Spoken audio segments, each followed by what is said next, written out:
Hello mga kabady, isang magandang araw naman po na binigay ng Panginoong Diyos sa atin at tayo pupunta naman sa farm. At yun na nga po, yung pagpunta natin, may nakasalubong po tayo na baka, medyo maangas po siya. Pero pag hinawakan nyo po siya, medyo mabait naman. Shout out nga po pala kay ate, yung may-ari ng baka. At yun na nga po, yung mga manok natin nag-aabang-abang at nag-aantay na yan. Matagal kasi yung amo nila para pakainin sila eh. Nawili ata dun sa may baka kanina. At ngayon nga po mga kabady, bitbit na po natin yung tubig para habang kumakain sila, ay hindi naman sila mabulunan dahil may tubig tayong dala. At ngayon po, kumakain na po sila.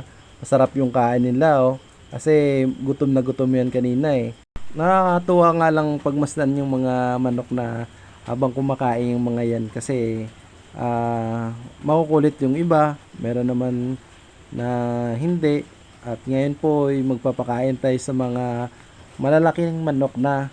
Yan po yung mga heritage kung tawagin. Meron po tayong Black Astrolop, meron din po tayong Rhode Island Red, at meron din tayong Plymouth Rock.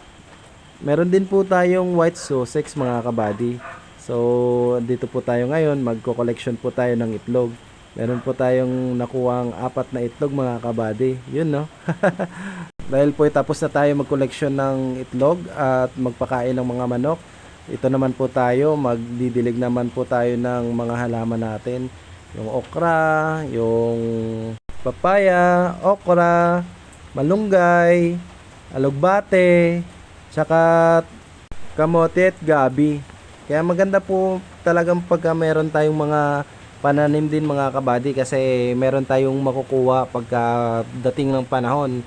Mayroon tayong magugulay at partner po yan, meron tayong manok para ihawin, meron din tayong gulay para healthy po tayo. Napaka-importante po ng gulay mga kabady.